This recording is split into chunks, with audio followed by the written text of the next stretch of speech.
My lords, Paradox has very kindly commissioned my services so that I may provide you with an overview of 3 significant galactic players who occupy our galaxy.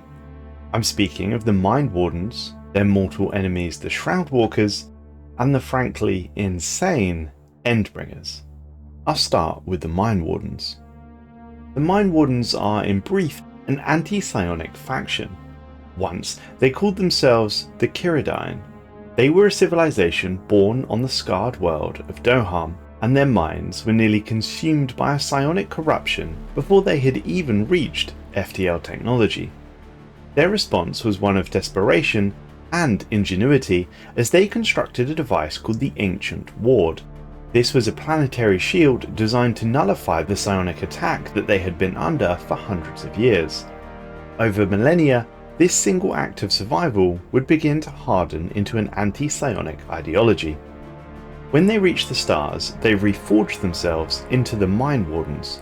This was a civilization utterly devoted to the eradication and suppression of psionic species.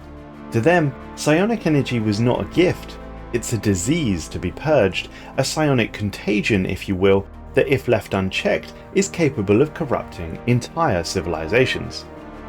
The Mind Wardens describe the Shroud as a dimension of reality that exists beyond ordinary perception.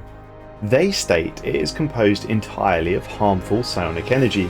It touches every part of the physical galaxy, yet many species do not actively perceive it. The Shroud's energies can manifest in the physical realm through the cognitive activity of sentient beings, and these forces are extremely dangerous while unpredictable. When the Mind Wardens began to explore the wider galaxy, they met the source of their psionic pain, the Disciples of the Lost. The Disciples are an incredibly zealous psionic empire. They served an entity which identified itself as the Dreamer. We have very little information on the Dreamer. It does not appear to sit within the pantheon of known gods. Nevertheless, it produces an incredibly powerful psionic aura, and it was this aura that plagued the Mind Wardens for so long before they managed to establish the Ancient Ward.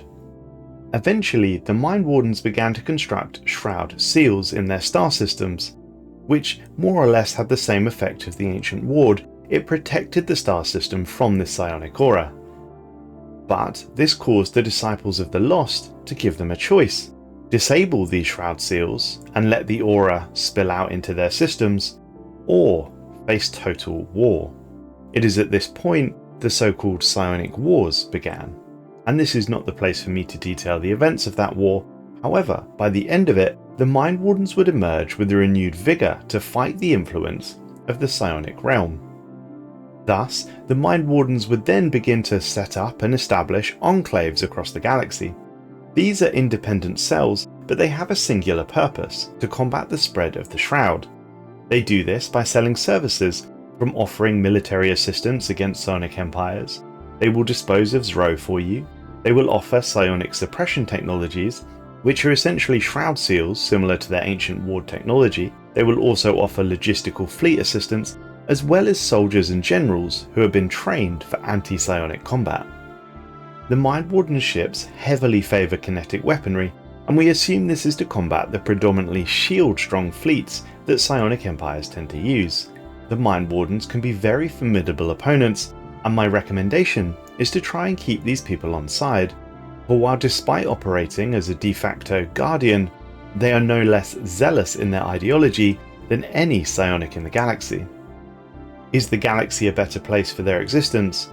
I would suggest yes. The Shroud certainly has the potential to bring out the worst in species, which brings me nicely onto perhaps the most zealous empire we've ever come into contact with, the Blessed Savantian Order, also known internally as the Endbringers. Make no mistake, these aliens have the potential to be far more dangerous than any fallen empire, the Chosen, the Great Khan, or the Voidworms. This empire has made a Shroud covenant, a pact if you like, with the most powerful of all of the Shroud pantheon, the End of the Cycle. The very same creature that we believe is linked to the Zeroni Divine faction, the faction that almost ended all life in our galaxy. The Endbringers would start life much the same as every other species, However, we suspect they were chosen, or at least influenced somehow by the Shroud, and they were most certainly consumed by the prophecy of their own extinction. Long before these people ever reached the stars, and they were mere primitives, they watched helpless as their neighbouring planet, which they could see freely from theirs, was annihilated in a blinding psionic cataclysm. They watched as the sky itself drenched in violet light, and from that day, their people would live in the shadow of this single, paralysing certainty that their own world would one day follow the same fate. When the Endbringers eventually achieved spaceflight and faster-than-light travel, their obsession with the shrouded world would become doctrine. Expeditions to this now shrouded world would uncover an alien installation, a relic of a species destroyed in a reckless attempt to manipulate the Shroud. As it turns out, there was once a civilization living on this planet, and what's more, they were observing these Endbringers. Deep within a facility on this planet, the Endbringers would discover a relic, something otherworldly that they designated the Fragment of the Reckoning. This was a pulsating mass of psionic energy, and it leaked the residue of something clearly not from our realm. This discovery would change everything. Fate, it would seem, is a funny thing, and it remains unclear to our scientific community whether the relic corrupted them, or whether it was merely the catalyst they needed to push their madness and paranoia over the edge. Exposure to the fragment awakened a latent psionic potential in these Endbringers. At first it was curiosity, then revelation, and finally devotion. They would begin to hear a voice from the beyond, and it would speak to them. It promised rebirth through destruction. First, their scientists would start to succumb to these whispers, and these whispers were not the embrace of a lover. These whispers would tell them to do terrible, unthinkable things. These whispers demanded they mutilate their flesh, blind themselves to break their physical senses. All the better to hear the voice, and the voice would tell them that death was not the end, but merely an ascension to something far greater. It is around this time the Savantian order began to collapse in on itself. What was once a zealous and paranoid species went down a path they would not be able to turn away from.